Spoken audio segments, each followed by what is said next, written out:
Good morning, Falcons. Today is Friday, April 18th. I'm Nathan Ibo. And I'm Roman Castelli. Today's weather. Today will be breezy and warm with a high of around 80 and a lower in the lower 60s. National Animal Crackers Day on April 18th each year celebrates a childhood favorite. A box of these sweet animal-shaped crackers not only provided a delicious snack, but they also offered a little entertainment too. Animal crackers first came to the United States in the late 1800s when the U.S. imported animal-shaped cookies from England. In 1902, animal crackers officially became known as Barnum's Animals and evoked the familiar circus train theme of the Barnum and Bailey Circus. Later that year, Nabisco designed the non-familiar box with a string for the Christmas season to hang from the Christmas tree. They were a big hit in 1902 and will be today. Here are today's announcements.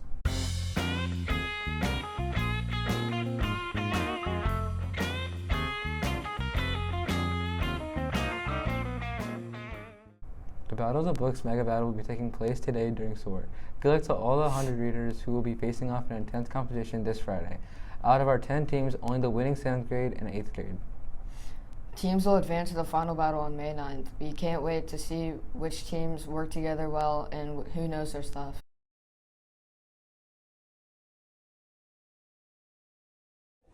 Easter is coming up, and here are some popular ways you can celebrate.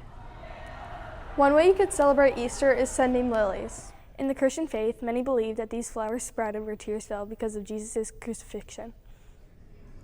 Flowers are a great gift to give to your loved ones. Another way to celebrate is dyeing Easter eggs. There are many ways to dye Easter eggs, but the most common one is to dip in a dye solution, which includes food coloring, vinegar, and hot water. This is a good way to spend time with family and show your artistic abilities. Hunting for Easter eggs is another great activity. This is a tradition from the 1900s that children find Easter eggs hidden in their yards or home. I'm Brooklyn Rago, and I'm here with Gabby Height from the 8th grade. Have you ever hunted for Easter eggs? Yes, I have. What does your family usually put in them? My family usually puts money and candy in them. It's pretty cool. Thank you. You're welcome. Another popular thing to do for Easter is bake a cake. Many people say that there should always be an Easter cake. The most popular cakes baked on Easter are carrot cakes, white cakes, and chocolate cake. Another popular way to celebrate Easter is eating classic foods. Traditional Easter dishes include ham, lamb chops, deviled eggs, and carrots. After a morning church service, many people enjoy a good lunch to celebrate the resurrection of Jesus. Since Easter is a Christian holiday, many people often celebrate by going to church services on Sunday. Some churches have multiple services so people can attend whenever they are able. Many people might think that Easter is just a holiday of fun, but in the Christian faith, it's a celebration of Jesus' resurrection. To review, the most popular ways to celebrate Easter is by sending lilies, dyeing eggs, Easter egg hunting, baking a cake, and having a big meal, and then going to church. Thanks for watching, Falcons. Have an exquisite day. Falcons, we are still looking for students who are interested for being featured in the Friday's Falcon Student Spotlight for the rest of the semester. We'd love to share all the interesting things you do. To be on the announcements, scan the QR code that will be on your screen. Also, if you have already filled out the form, make sure to check out your school email for email from Mr. Edney. Feel free to stop by Mr. Edney's room, room 150, or email him at bedney@hsc.k12.in.us with any questions. Here is today's Falcon Student Spotlight, Isaiah Wagner.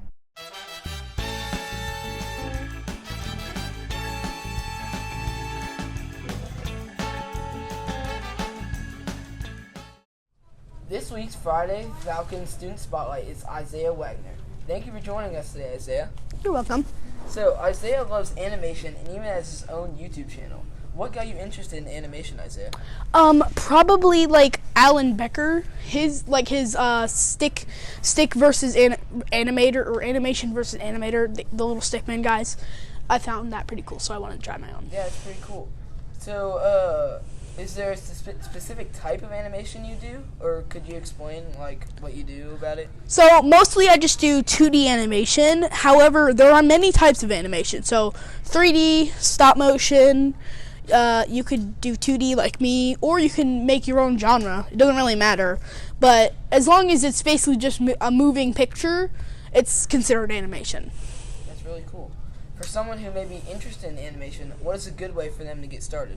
So for me personally, I use an app called Flip-A-Clip, but I'm considering switching to IBS.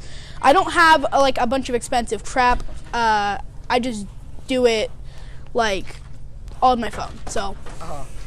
What tips would you give them for a new person who will be posting their own content on their YouTube channel? For content, I think just be yourself and see what works, see what doesn't. You don't have to go all out, get expensive stuff. You don't have to show your face. You don't even have to show your voice. Just, I recommend do whatever you have fun with so you can be more passionate and upload more. And how could people find you on YouTube? My YouTube channel's name is NotMelon9806, and I am the one that does VR videos and animations and stuff. Why is there a massive? Why is there? Is there a massive skull? Yeah, I would really like it if people subscribe, but you don't have to. It's just an optional thing. All right, it's really cool. Thank you, Isaiah, for being this week's Falcon Student Spotlight. You're welcome.